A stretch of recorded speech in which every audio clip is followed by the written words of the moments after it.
Please note, we would like to make it very clear, we are totally against the form of discipline described in the articles and accounts being used on minors and non-consenting adults. Although some of these accounts are fictional, and others may be an exaggerated reality, none of them are too far from the truth of what really happened back in those days.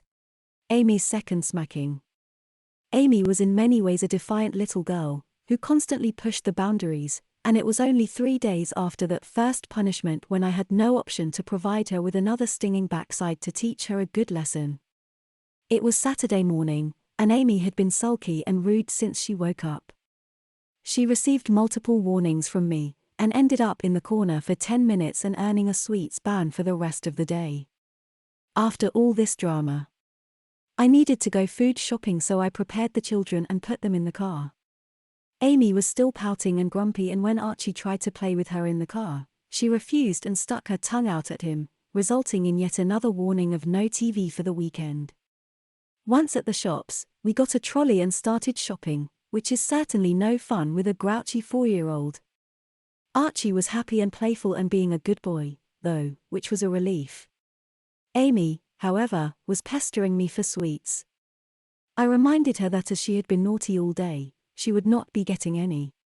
She continued to whine and I tried to ignore her. I loaded up the trolley, then went to the counter to pay for my food.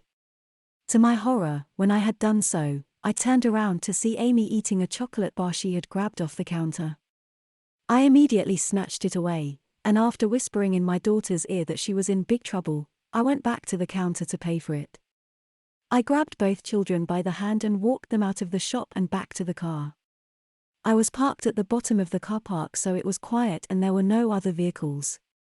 I strapped Archie into his seat, then opened up the front passenger door. I grabbed Amie and bent her over the seat to be spanked. She was crying and pleading with me and apologizing. But I ignored her and lowered her leggings and underpants just enough to bare her bottom. I smacked her left cheek sharply and she began to cry immediately.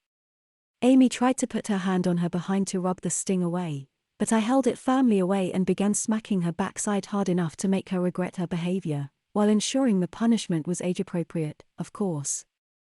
Altogether, I smacked Amie's bottom 8 times, leaving it pink and sore.